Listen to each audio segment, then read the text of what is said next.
Halo, selamat datang di channel kami. Kali ini kita akan membahas tentang Sistem Informasi dan Komunikasi Teknologi.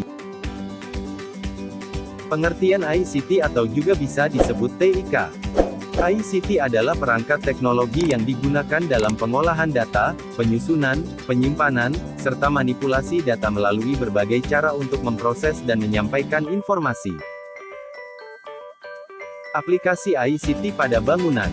Pada pengaplikasiannya ICT pada umumnya dapat ditemukan atau digunakan di dalam gedung perkantoran, gedung pemerintahan, pusat pendidikan dan lain-lain.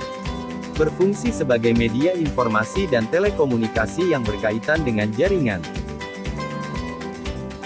Peran utama ICT atau TIK. Yang pertama adalah memperbaiki efisiensi kerja dengan melakukan otomasi berbagai proses yang mengelola informasi. Lalu yang kedua meningkatkan keefektifan manajemen dengan menyediakan kebutuhan informasi guna pengambilan keputusan. Sistem pada jaringan ICT, meliputi pekerjaan sistem jaringan data, sistem CCTV dan telepon yang terintegrasi dalam satu backbone. Sistem data berfungsi sebagai fasilitas koneksi internet. Kemudian sistem CCTV berfungsi sebagai security pengawas pada kawasan gedung. Sistem CCTV dapat dimonitoring secara langsung ataupun dapat dilihat recordingnya jika terjadi insiden. Yang terakhir sistem telekomunikasi atau telepon, berfungsi sebagai media penghubung sistem komunikasi dua arah, baik komunikasi antar di dalam bangunan ataupun di luar bangunan.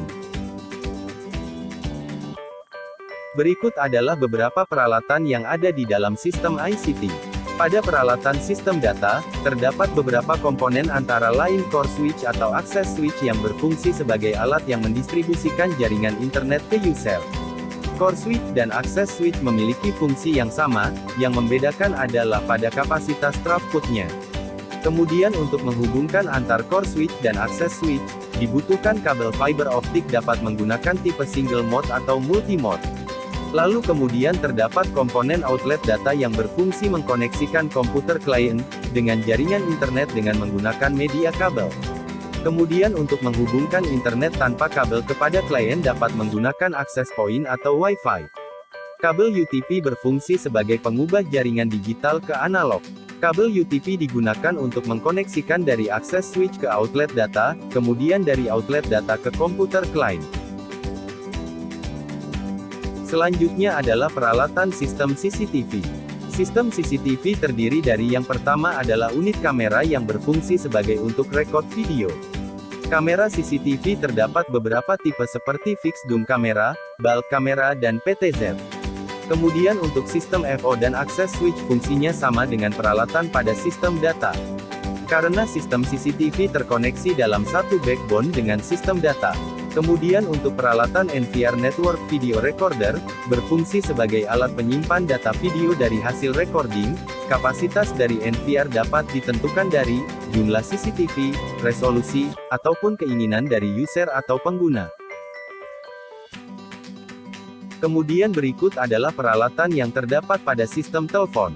Yang pertama core atau access switch sebagai alat untuk mendistribusikan jaringan ke user. Lalu untuk menyalurkan atau menghubungkan sinyal jaringan telepon ke PABX dibutuhkan kabel fiber optik, single mode atau multi mode. Kemudian IP PABX berfungsi sebagai penyambungan, pengendalian dan pemutusan hubungan ke telepon. Untuk menyalurkan sinyal telepon digunakan kabel UTP, sebagai koneksi antar outlet telepon ke PABX. Berikut adalah topologi jaringan pada ICT. Dapat kita lihat pada gambar, inilah proses di mana sistem ICT dapat bekerja. Yang pertama, jaringan telekomunikasi dari Telkom diterima ke dalam core switch gedung melalui kabel single mode. Kabel optik ini mampu mentransferkan sinyal jaringan dengan jarak yang jauh sekitar 10.000 meter. Kemudian distribusi switch akan menerima jaringan yang nantinya akan diteruskan dan ditransferkan ke dalam access switch melalui kabel single mode atau multi mode. Dalam prakteknya banyak juga yang menggunakan kabel multimode, karena terkait jarak kabel yang dibutuhkan tidak terlalu panjang, dan dari segi harga juga sangat berbeda dengan kabel single mode. Lalu access switch akan menyalurkan sinyal jaringan ke dalam outlet data, outlet telepon, access point dan lain sebagainya. Berikut adalah contoh topologi ICT di dalam gedung. Dapat kita lihat pada gambar inilah ilustrasi sistem atau topologi jaringan pada gedung. Untuk proses distribusi jaringan ICT sendiri khususnya di dalam gedung. Pertama, jaringan telekomunikasi diterima masuk ke dalam core switch melalui kabel optik single mode. Jaringan telekomunikasi lalu ditransferkan ke server gedung. Dari peralatan utama ICT atau server, jaringan akan ditransferkan melalui pembagian switch hub per lantai gedung dengan melalui kabel multimode. Dari akses switch atau switch hub baru akan ditransferkan ke tiap outlet data, outlet telepon, akses point dan lain sebagainya melalui kabel UTP Cat6. Cukup sekian pembahasan sistem ICT kali ini. Terima kasih.